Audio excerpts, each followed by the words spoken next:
अस्सलाम वालेकुम जी, कैसे हैं आप लोग? ठीक ठाक हैं? थोड़ी सी आप लोगों से चीज़ें शेयर करनी है रिगार्डिंग स्टूडेंट वीज़ा और स्टूडेंट एजुकेशन और स्टूडेंट्स के हालात।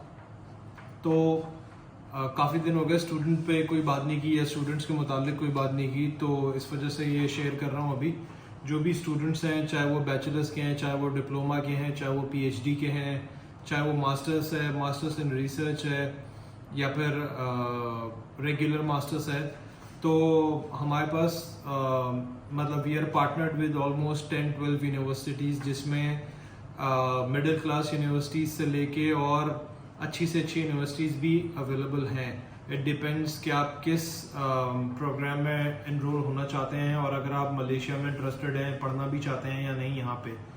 और कुछ ऐसी यूनिवर्सिटीज़ भी हैं जहाँ आप पढ़ेंगे मलेशिया में, लेकिन आपको डिग्री जो है वो यूके या ऑस्ट्रेलिया की मिलेगी। और कुछ ऐसी यूनिवर्सिटीज़ हैं जहाँ पर आप 2 साल यहाँ पे कंप्लीट करें और 1 साल यूके में करें, या 1 साल मलेशिया में स्टडी करें और 2 साल यूके में करें। बट अगेन उसकी एक्सपेंसेस पर डिपेंड करता है कि आप वो एक्सपेंसेस अफोर्ड कर सकते हैं या नहीं कर सकते। सो मैं कुछ फ़ीस स्ट्रक्चर आप लोगों से शेयर करता हूँ। जो मिनिमम फ़ी है, डिप्लोमा की मिनिमम फ़ी कितनी है, पीएचडी की है, एंड सो ऑन। तो जो डिप्लोमा की मिनिमम फ़ी है वो 12,500 रिंगिट है। 12,500 ringgit is the minimum fee for any diploma. वो डिप्लोमा आर्ट्स में भी हो सकता है, साइंस में भी हो सकता है, कंप्यूटर साइंस में भी हो सकता है, होटल मैनेजमेंट में भी हो सकता है, और वो किसी भी कॉलेज और यूनिवर्सिटी से हो सकता है। यूजुअली डिप्लोमा यहाँ जो होता है वो 3 साल का होता है। तो फर्स्ट ईयर की फ़ी जो है वो मिनिमम जो है वो 12,500 है। उसके बाद सेकेंड ईयर और थर्ड ईयर में फ़ीस कम हो जाती है। बैचलर्स जो डिग्री है, बैचलर्स की मिनिमम फर्स्ट ईयर की फ़ी कोई मैं यूनिवर्सिटी स्पेसिफिक इसलिए नहीं बता रहा क्योंकि उनके जो फीस स्केड्यूल्स हैं वो चेंज होते रहते हैं या फीस स्ट्रक्चर चेंज होता रहता है। लेकिन ये मिनिमम जो है, अगर किसी बंदे ने बैचलर्स में एडमिशन लेना है तो 21,500 मिनिमम फ़ीस है जो बैचलर्स के लिए पहले साल की फ़ीस है। और फिर दूसरे साल कम हो जाती है, तीसरे साल थोड़ी और कम हो जाती है, और चौथे साल और कम हो जाती है अगर 4 इयर्स का बैचलर्स है। यूजुअली 3 इयर्स का बैचलर्स होता है यहाँ पे भी, चाहे वो कंप्यूटर साइंस में हो, चाहे वो इंजीनियरिंग में हो, एआई में हो, और बहुत सारे किस्म के बैचलर्स हैं जो पाकिस्तान में नहीं होते। मास्टर्स की जो फ़ीस है मिनिमम, जो स्टार्टिंग फ़ीस है फर्स्ट ईयर की, वो 14,600 रिंगिट है। 14,600 ringgit is the minimum fee for any masters. अब इसमें प्रोग्राम स्पेसिफिक भी हो सकता है, फ़ी ज़्यादा भी हो सकती है और कम इससे नहीं होगी। कम ये 14,600 ही फ़ीस है जो कम से कम है, बेस है ये बिल्कुल फर्स्ट ईयर की। और सेकंड ईयर की फ़ी जो है वो कम हो जाती है, तो तकरीबन 30 to 40% रिडक्शन हो जाता है फ़ीस में सेकंड ईयर मास्टर्स की फ़ीस में। पीएचडी की जो फ़ीस है वो मिनिमम फर्स्ट ईयर की फ़ी है 17,050 RM, सो 17,000 रिंगिट आप कह लें पहले साल की फ़ीस है।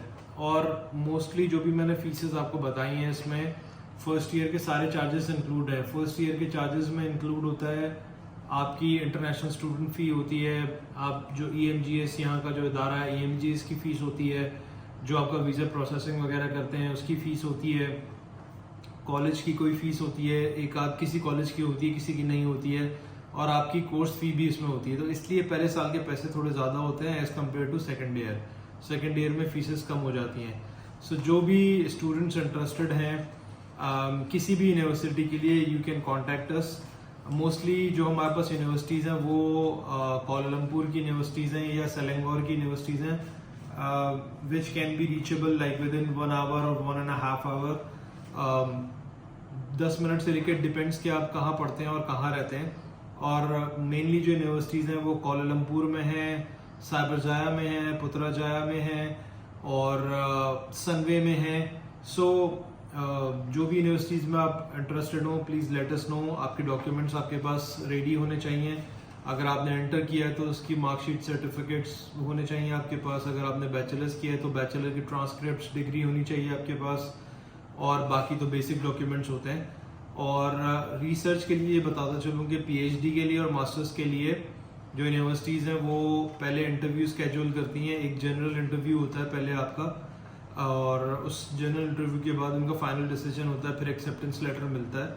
सो whoever is interested to study in Malaysia while you stay here peacefully, तो आपके लिए यहाँ के दरवाजे खुले हुए हैं, स्टूडेंट को वेलकम करते हैं। मलेशियंस एम्बेसी भी सपोर्ट करती है। जो पाकिस्तान हाई कमीशन है यहाँ पे, वो यहाँ पे स्टूडेंट्स के लिए पर्टिकुलर उनके पास एक सेक्टर है जो स्टूडेंट्स को डील करता है, उनके मसलों को देखता है यहाँ पे। सो अगर आपको APU में पढ़ना है, मोनाश में पढ़ना है, लिमकॉकविन में पढ़ना है, नॉटिंगहम में पढ़ना है, सनवे में पढ़ना है, UTM में पढ़ना है, यूनिवर्सिटी ऑफ मलेशिया में पढ़ना है, यूनिवर्सिटी ऑफ कोलमपुर में पढ़ना है, IHM कॉलेज है, सिटी कॉलेज है, लिंकन यूनिवर्सिटी है, महासा कॉलेज है, महासा यूनिवर्सिटी है। सो भी बहुत सारे नाम हैं, मुझे याद नहीं आ रहे। तो आप इन सब यूनिवर्सिटीज़ में फ़ीस स्ट्रक्चर देख के ऑनलाइन वेबसाइट्स पे सब चीज़ें अवेलेबल हैं। बट कुछ यूनिवर्सिटीज़ ऐसी होती हैं, जैसे निलाई यूनिवर्सिटी है, और भी 1-2 यूनिवर्सिटीज़ हैं जहाँ पे स्कॉलरशिप दी जाती है। If you go through by us then you will be up, definitely आपके ग्रेड्स पे भी डिपेंड करता है, but you will be able to get some discount on the fee structure as well.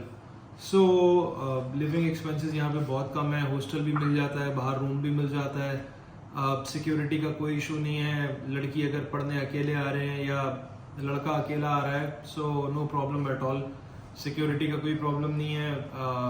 Universities भी support करती हैं, government भी support करती है। और as compare to UK, America या कनाडा आप जाके पढ़ते हैं अगर, तो वहाँ डॉलर्स में और पाउंड्स में पेमेंट होती है, यहाँ पे MYR में पेमेंट है, रिंगिट्स में है। तो there is a huge difference between the currency. और यहाँ पे आप स्टडी करने के बाद if you are doing graduation you can move for masters to UK और US। और अगर आप मास्टर्स कर रहे हैं यहाँ से तो आप PhD के लिए अप्लाई कर सकते हैं बाहर। और अगर आप PhD के लिए आ रहे हैं तो definitely you will have a chance to visit neighbouring countries. Ticket बहुत सस्ते हैं और बाद में आप यूरोप के लिए और US के लिए अप्लाई कर सकते हैं, which make sense because directly अगर आप यहाँ आते हैं और आते ही वीज़ा अप्लाई करते हैं कि मैं बाहर चला जाऊँगा, तो एम्बेसीज़ को भी आजकल पता है कि कौन सी कंट्री के क्या हालात हैं और कौन बाहर जाना चाह रहा है पढ़ने के लिए और कौन वैसे ही जाना चाह रहा है। सो जो भी मैंने यूनिवर्सिटीज़ आपको बताई हैं, ग्रेजुएशन की यूजुअली क्लासेस जो हैं वो रेगुलर होती हैं। मास्टर्स में अगर रिसर्च है या रेगुलर है तो आप मोस्ट ऑफ द टाइम घर से भी काम कर सकते हैं, सुपरवाइज़र के साथ इन टच रह के। And PhD is also research all. So आपकी कोई भी इंक्वायरी है, डिस्क्रिप्शन में फ़ोन नंबर है, मोबाइल नंबर है, व्हाट्सएप है, आप उस पर कॉन्टैक्ट कर लीजिएगा और वो आपको पूरी इन्फॉर्मेशन दे देंगे जिस भी यूनिवर्सिटी में आपने एडमिशन लेना है। और प्लीज़ एक चीज़ और बता दूं कि सिर्फ अगर आपने वीज़ा लेना है और वीज़े की वजह से आप यूनिवर्सिटी या डिप्लोमा में एडमिशन लेना चाह रहे हैं तो ये काम मत करें, क्योंकि ये काम ज़्यादा देर चलता नहीं है। 1 साल तो आप निकाल लेंगे, दूसरे साल अगर आप यूनिवर्सिटी नहीं गए, पहले साल में नहीं गए तो दूसरे साल का वीज़ा रिन्यू नहीं होगा। सो काफ़ी प्रॉब्लम्स आ जाते हैं और कुछ रेपुटेशन भी अच्छी नहीं है यहाँ पे, क्योंकि कुछ रिसेंटली बहुत सारे केसेस ऐसे हुए हैं जिसमें लोग आए, इन्होंने एडमिशन लिया, समहाउ एडमिशन मिल गया और फिर वो लोग पूरा साल यूनिवर्सिटी नहीं गए और यूनिवर्सिटी ने उनको रिपोर्ट कर दिया इमिग्रेशन को और बाद में उनके वीज़े भी रिन्यू नहीं हुए और फीसेस भी ज़ाया हो गई। सो अब आ रहे हैं, हर बंदे को ये होता है कि मैं अपने आप को सपोर्ट कैसे करूँगा, तो आप ऑनलाइन जॉब्स देखें, ऑनलाइन ई-कॉमर्स का काम करें, जो काम अलाउड है, ट्यूशन पढ़ाएं, लोगों को, बच्चों को ट्यूशन पढ़ा दें।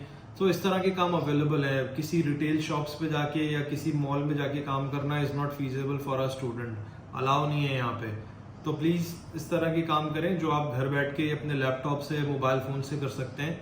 सो वो ज़्यादा बेहतर होगा। तो any questions you can WhatsApp on the given number. इस वीडियो को यहीं पे एंड करते हैं और इंशाल्लाह नेक्स्ट वीडियो में मुलाकात होगी। Thank you very much. अल्लाह हाफिज़।